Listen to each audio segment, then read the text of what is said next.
நான் கடவுளுடைய பிள்ளையாக வாழ்வதற்கு சோதனை என்னால் எதிர்க்க முடியும். அப்ப ஆண்டவருடைய திருவிழம் எது? இதை இயேசுவே சொல்றாரு. பார்க்கலாமா? யோவான் 4:34.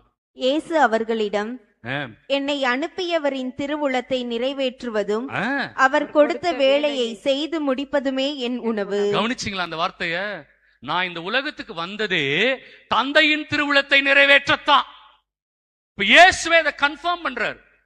நாம் இந்த உலகத்திற்கு வந்திருப்பதே என்ன செய்யறதுக்கு? என்னை அனுப்பியரின் திருவுளத்தை நான் நிறைவேற்றினாவே எனக்கு விடுதலை கிடைக்கும். ஹல்லேலூயா. அது கடவுளுடைய திருவுளம் எதுன்னு சொல்லலாமா? 1 தெசலோனிக்கர் 4:3. நீங்கள் தூயோராவதே கடவுளுடைய திருவுளம். Very good. நீங்கள் தூயோராவதே கடவுளுடைய திருவுளம்.